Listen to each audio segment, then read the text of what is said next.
डाकिया जो खाकी कपड़े पहने अपनी साइकिल की घंटी बजाता हमारे लिए ढेरों संदेश लाता था।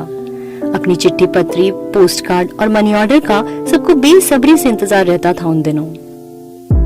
फोन के आने पर तो जैसे ये सब्र कहीं खो गया है। हम सबको इंस्टेंट रिप्लाई की आदत जो पड़ गई है। बात उन दिनों की है जब चिट्ठी पहुंचने में कई कई दिन लगते थे। मुझे याद है बचपन में हम सब रक्षाबंधन पर बुआओं की चिट्ठी का इंतजार करते और नए साल पर सबकी हैप्पी न्यू ईयर कार्ड्स का। वो चिट्ठियां कितनी सहेज के रखी जाती थी। मैं तो उन्हें कई कई बार पढ़ती थी। सबकी एक पेटलाइन होती थी, हम सब यहाँ कुशलता से हैं और आपकी कुशलता की कामना सदा भगवान से करते हैं। और अंत में बच्चों को प्यार। डाकिये की उन चिट्ठी से अपनों की कुशल क्षेम और तबीयत का समाचार मिलता।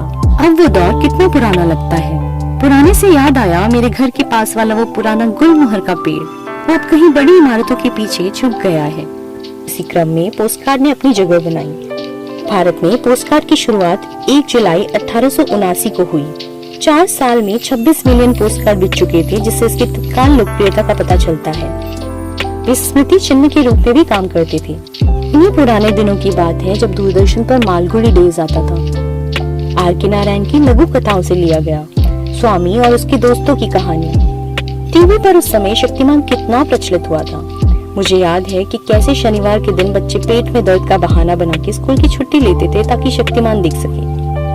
वो इक्कल दुक्कल, विषामृत, पिट्ठू का खेल, टीवी पर आता रंगोली, चित्रहार और रेणुका सहारने वाला सुरभि। अंत में पूछे गए प्रश्नों का उत्तर मैं कई बार पोस्ट कार्ड से भेजा करती थी। और भी अनेकों ऐसे किस्से जो अब यादों के डिब्बे में बंद हैं। पहला चित्रित पोस्ट कार्ड फ्रांस ने 1889 में जारी किया था और इस पर एफिल टावर अंकित था। पोस्ट कार्ड की अनूठी विशेषता है, पता है क्यों? यह एक पत्र है लेकिन सीलबंद लिफाफे की गोपनीयता के बिना। यह एक ऐसा संचार का माध्यम है जो व्यक्तिगत भी है और सार्वजनिक भी। पोस्ट कार्ड का उपयोग छोटे संदेशों, शुभकामना संदेशों या यादों को साझा करने के लिए किया जाता है। आपने मेरी इब्न बतूता का जूता वाली वीडियो अगर देखी होगी तो उसमें 14वीं शताब्दी की कुशल डाक प्रणाली का वर्णन है। डाक व्यवस्था उस समय 2 प्रकार की होती थी, पैदल और घुड़सवार। पैदल डाक के लिए हर कोस पर डाक चौकी बनी रहती थी जहाँ हरकारे खड़े रहते थे। ये डाक को लेकर तुरंत दौड़ पड़ते थे। प्रत्येक हरकारे के पास 2 गज लंबा डंडा होता था जिसमें घुंघरू बंधी होती थी। पहले वाले हरकारे के घुंघरू की आवाज सुनते ही दूसरा तैयार हो जाता था। काबुल से ताजे फल और मेवा भी इसी डाक से दिल्ली आते थे। मुल्तान से दिल्ली की राह 50 दिन की होती थी, लेकिन इन जगहों की डाक चिट्ठी सम्राट के पास 4 या 5 दिन में पहुंच जाती थी।